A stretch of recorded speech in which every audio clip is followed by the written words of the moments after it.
MSN football ടോക്സിലേക്ക് അവർക്കും സ്വാഗതം. ഈ വരുന്ന 10-ാം തീയതി വെള്ളിയാഴ്ച ഇന്ത്യൻ സമയം 6:15 ഡൊമിനിക്കൻ റിപ്പബ്ലിക്കുമായി ഉറുഗ്വേക്ക് മത്സരമുണ്ട്. ഈ മത്സരത്തിനായുള്ള ഉറുഗ്വേ സ്ക്വാഡിലേക്ക് ഇപ്പോൾ റയലിൻ്റെ സൂപ്പർ താരമായിട്ടുള്ള ഫെഡറിക്കോ വാൽവേർദെയെ ചേർത്തിട്ടില്ല.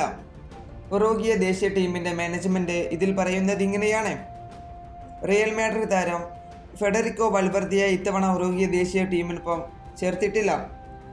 അതിനുള്ള തീരുമാനം ഒരു പക്ഷീയമായതല്ല. ഉറുഗ്വേ ടീമിൻ്റെ സ്റ്റാഫോ വാൽവേർദെയും തമ്മിൽ ചേർന്നാണ് ഈ തീരുമാനമെടുത്തത്. നമുക്കറിയാം, ക്ലബ്ബ് മത്സരങ്ങളിൽ തുടർച്ചയായി കളി കാരണം താരത്തിന് വിശ്രമം ആവശ്യമായതിനാലാണ് വാൽവേർദെയെ റയൽ മാഡ്രിഡിൽ തന്നെ തുടരാൻ തീരുമാനിച്ചത്. ഈ വരാനിരിക്കുന്ന പ്രധാന മത്സരങ്ങൾക്കായി ശാരീരിക സജ്ജനാകാനാണ് ഇപ്പോൾ ഈ നീക്കം എന്നാണ് ഉറുഗ്വേ ദേശീയ ടീമിൻ്റെ മാനേജ്മെൻറ്റ് പറയുന്നത്.